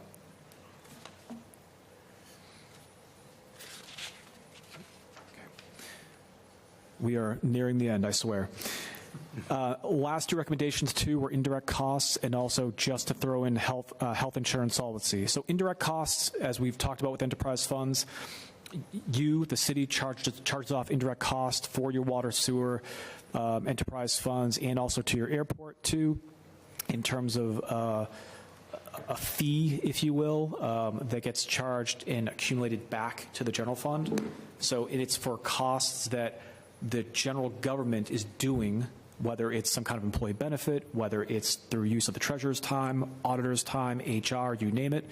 They're charged a percentage for those costs that the city owns and operates and is charged off to these enterprise funds. We just recommend that those indirect costs be reviewed, possibly for updating. Perhaps there's potential additional costs that could be provided to the general fund through these indirect costs for all three. And lastly, for the chart that's staring at us in the face right now, for health insurance solvency. So we know your health insurance is an internal service fund, meaning it's operated internally here at the city. And I know the points already been made too, but yes, for years you had, I would say, a healthy fund balance, anywhere from that $8 to $10 million range. And then you can see starting, of course, it's being blocked, but it looks like in 21 or 22, at the end of that, we start seeing that decline where your revenues are not keeping pace with the actual expenditures associated with the health insurance trust fund. So, I'm aware, the city's aware of it. I know we've talked, and I know that there's been some progress being made in terms of shifting costs or having that discussion on how we can better allocate those costs between employee, employer.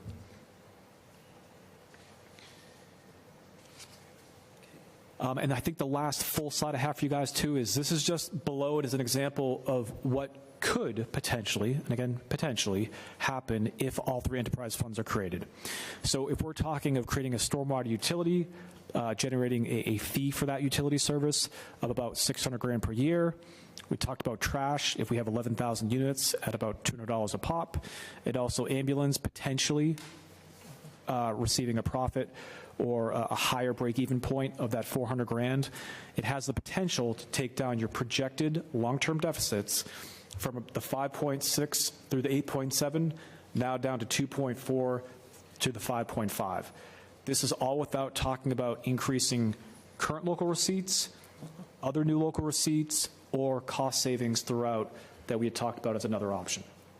So I just want to make sure that we had a graph, a chart put in here too as a visual to help just illustrate that point. Councilor Brochman? I want to go back to the stormwater thing, Sure. MS4 program. Two things. Number one, you said we're going to generate $600,000. According to the study that we had, the presentation that we received, how many years ago, Anthony, do you remember? I don't recall. A couple of 4 or 5 years ago. They estimated the price to implement and run their stormwater utility thing is going to be a cost of $1.6 million. That was said to us, just to run it. 1.6, you get $600,000. And my second question, were you sitting there, either of you, wouldn't that be better to put it into an enterprise fund where it doesn't go back into the general fund, where we put it where we see fit, and then all of a sudden we're coming back and we say we got to raise the rates now again because we don't have enough to do with the work that we have?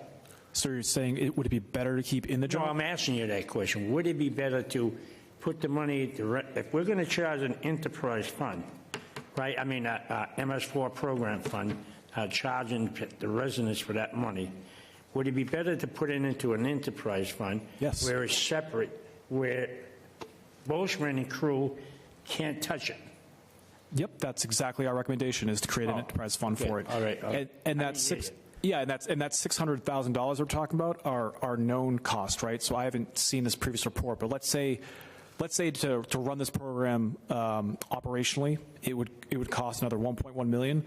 Well, now you need to charge a fee that would offset the 1.1 plus the 600 you're already spending throughout, so that it alleviates that pressure off the general fund in creating that separate enterprise fund.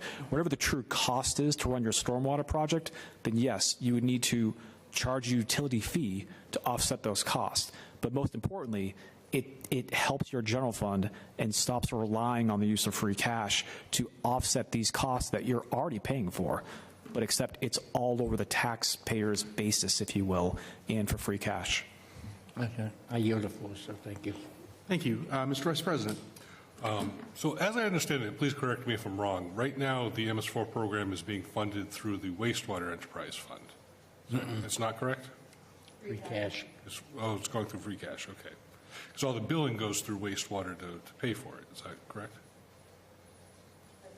I mean, we have Well, there's raised currently no water charge, and yeah. wastewater rates The works- tremendously in Yeah, recent I mean, years. yeah, these costs are either, I think, have run through the general fund. They're probably in the DPW budget Yes. right now, Okay. yeah. All right, so that answers my question, thank you. Councilor Giannatalli? Have you folks looked at the FY25 budget, the one that we currently have? Yes. Have you looked at the FY26 proposal? The 26 is part of our, the 26 proposed is part of our 26 long-term forecast. Are you aware that the amount of free cash we're using between this year and next year exceeds the total combined free cash reliance from FY13 to FY24? 8.7 million. We used 4.4 last year. The proposal's 4.3 this year. That's 8.7 million. Between FY13 and FY24, we used 7.7. And so in 2 fiscal years, the plan is to use more free cash in 2 years than we did in 11. And obviously, we had a free cash reliance around FY12, 13 dwindled down because of the Great Recession and the things I told you about before. 14 through 19, we used none, the ideal situation. And then COVID struck, and we had to use it again in some fashion, primarily because of the hotel tax going away. That was $1 million and other fees, and as you're well aware. So the only time we've used free cash in our city is when we had a Great Recession or COVID. Other than that, we never had a reliance on it. Those 2 things are gone. And I understand the situation we're in, and I don't fault the current administration for this situation we're in, no more than I fault the previous one. As you indicated, everyone is going through this. I do hold this administration accountable for how you address it. And the plan has been to use $8.7 million in 2 years to balance the books. And throughout this report and on the DOR website, they strongly recommend you do not do that. Yeah. And I am not faulting us for using some level, because obviously to cut $4.3 million is ridiculously catastrophic.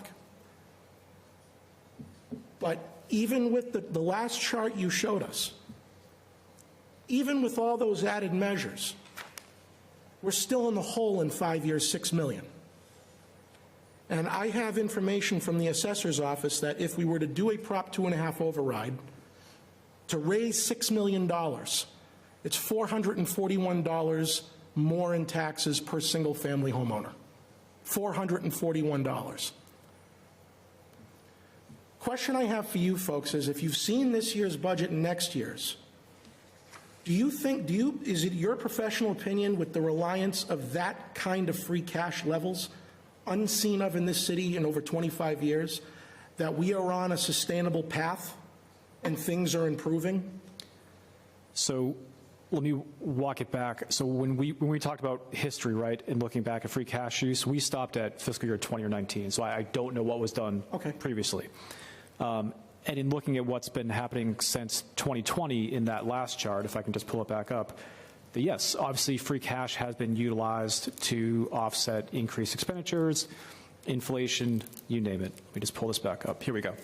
So a portion of it, yep, operating expenses, whether it's the current operating or subsequent, and then there was use for reserves and capital. So is it sustainable? No. That's why we're here, right? Go ahead. Would the reliance of free cash, so last year it was 4.4.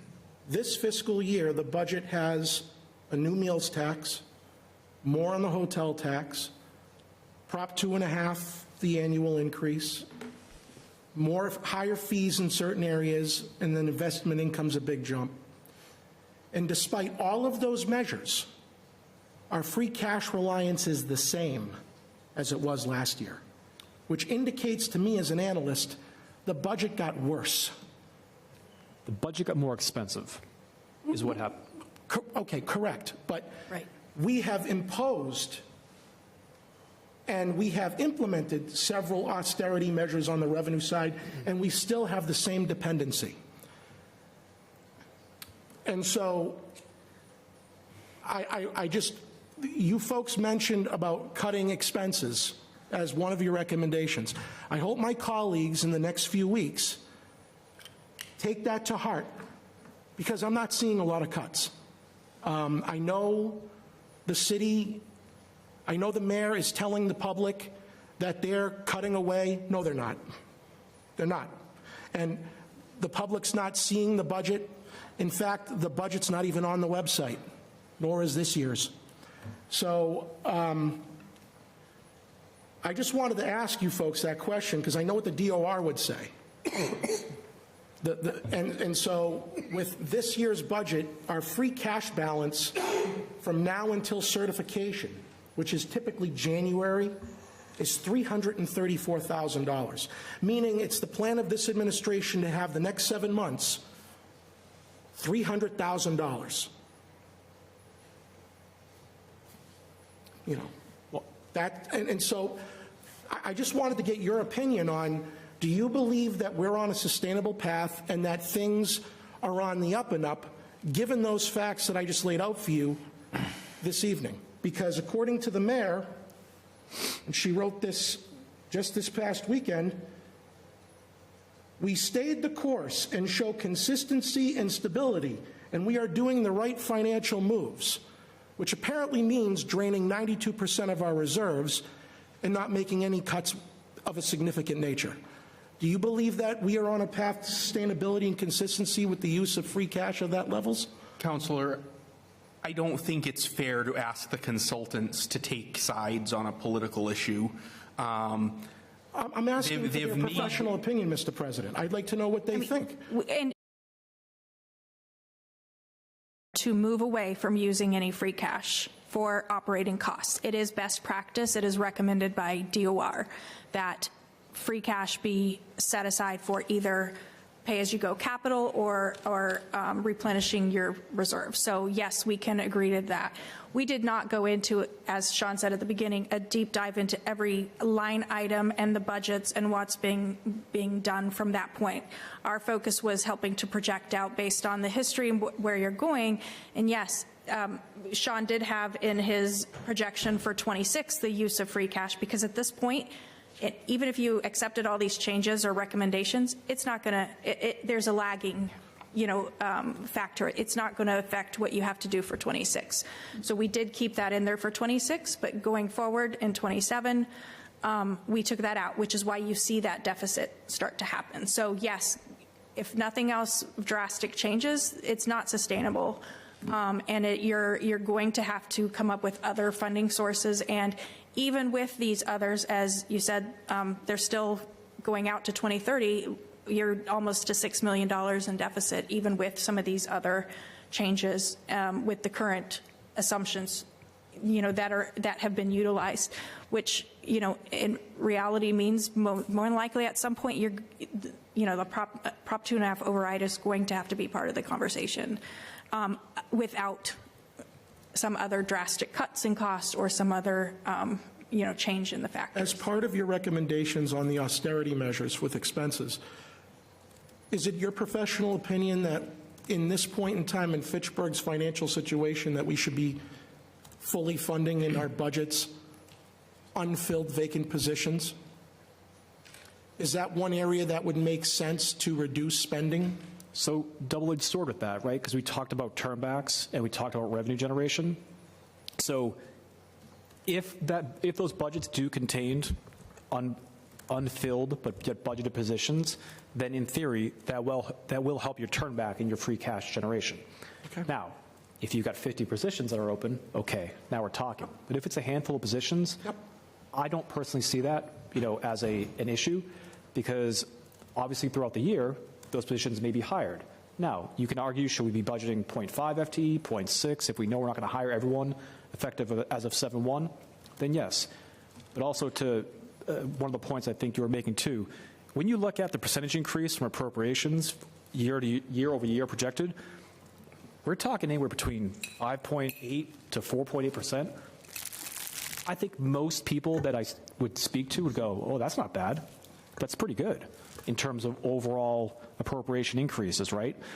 The problem is if you are reliant on your tax levy as the true recurring revenue to get you there, your tax levy might only be at 3.3%. So where is that delta that you're going to fill? It's not through your other financing sources, and it's not through your local receipts. It would take an astronomical amount of increase to get you there. And then if we're relying on state aid to plug that gap too, again, no control from a local level in terms of what you're doing. And so that's why we tried to add in as many recommendations as we could possibly think of that were A, reasonable, and then B, you could implement, whether it's a raising of revenue, reduction of appropriations, or moving out into another function like an enterprise fund. But that's not an unheard of tack to take in terms of cuts, as long as it's not 50 people like you said. Well, and going back to Sean's report that shows your typical turnback is between 1% and 2%. That's pretty standard. And taking it down too close to the line, I think, and we talk about in here, is that's a double-edged sword too, because what if you have something happen one year? That you have these additional costs. You won't have the funds with the year-end transfers to be able to offset some of those things. So that is within the reasonable range, right? Where you are right now, that 1% to 2%. It's not exorbitant. It's, that's a lot, really along with what we see typically happening. But if you're relying on millions and millions of dollars in free cash, which all but depletes what you have for the next 7 months, would it not be one of many viable options to look at? Yeah. I think your bigger thing would be if you don't want to increase the revenues is not just, you wouldn't necessarily want to rely on just not covering those current open positions and saying we're doing a hiring freeze, but you're going to have to look even deeper than that and say, what are we then going to cut? I completely agree with you. And I hope my colleagues have listened to this exchange and keep it in their minds when we have our discussions on budgets and cuts that will be proposed, certainly by me in the near future. So I thank you for your time and your attention to this, and appreciate the recommendations and the history. A lot of it, at least from where I sit, isn't news for me. I've been here since 2008, so I've seen the worst and I've seen the best. A lot of your recommendations I already knew about. A couple of them I wasn't aware we could do, but now that it just came to my head, for that ambulance option, would that have to be negotiated with the private contractor that we currently have? Are they part of that decision process? I believe, and this is from memory, so bear with me, I believe in reading through the contract there was an opt-out option, but take that with a grain of salt. Okay. It's been a lot of data. We'll revisit that if we ever get to that. Okay. Sure. Thank you very much. And to your point, Councillor, too, these conversations are never easy, and even though the recommendations seem, obvious, or yeah, we've seen this before, it's about implementing, right? And I get why we don't want to. We talked about 500 people screaming about a trash fee, 15 years ago, or we talked about, not wanting to, have a strike from one union. I get it. And, I don't certainly no one ever wants to be put in that position. but- Obviously, politics are involved, obviously, how we appear to that, but I think what the public, in defense of the public, because I don't want to make it sound like they're not aware or unappreciative of the situation, but there is a history of the city's mismanagement prior to 2008 that is fresh in many of their minds. And with respect to the stormwater that was referenced earlier, residents conflate stormwater with wastewater. They think it's the same thing, and technically it goes in the same areas. Right. But the DPW manages the stormwater, wastewater manages the wastewater. But the reason why a lot of our residents are very standoffish with increases is, I don't know if you folks are aware of this, but in 2012, under a federal consent decree, the EPA with the DOJ forced the city of Fitchburg to comply with the Clean Water Act, because we dragged our feet in doing so for 20, 30 years, and we paid the price. Since that time, we have undertaken over $200 million of what will be stormwater sewer separation projects in our city to be in compliance with that consent decree. In order to pay for those projects, we've had to raise the rates exponentially. The first rate we did was 67%, right from the start. It was a shock to the system of everybody in the city. And the rates have only gone up and up and up since. So when they hear stormwater and they think of wastewater, it's a hard pill to swallow considering what we're hitting them for now in the sewer rates. So while it is political, there's also non-political stuff in these recommendations, because the sting is still there for a lot of these people, understandably. Sure. And so, but I'm certainly going to share this presentation, and because like you, I think like the your counterpart, I forget her name. I'm sorry. Hannah. As Hannah said correctly, education is key in this.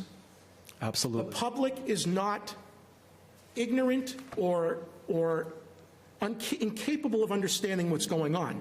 They want to be told, if I'm going to pay more, what am I getting for my added cost?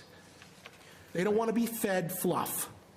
And more often than not, they are fed fluff. So they need to have a hard discussion, see what's the problem, see what the solutions are in part that will have to come by them and the rest of us.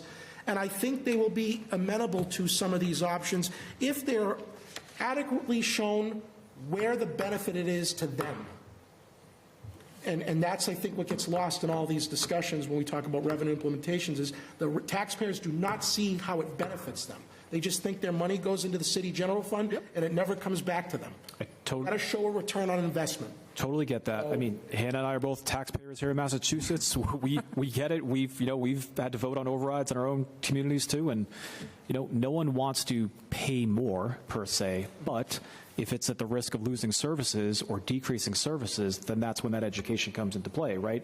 And maybe explaining how and why the situation has occurred and what the pathway is to get there in the future. And I'll give you one example and then I'll close. We raised the water rates a few years ago because we had to pay for aging water main replacement infrastructure. Well, every constituent I talked to about why we were raising the rates, they were very open to it because it was going to clean pipes. Sure. And not brown water. Right. They physically, because one gentleman, I'll never forget, he said, you're not doing this so you can just up salaries of people. No, it's going, like Shea Street was a perfect example. We had to replace the whole line. Their water was brown for months or years. And now it's crystal clear.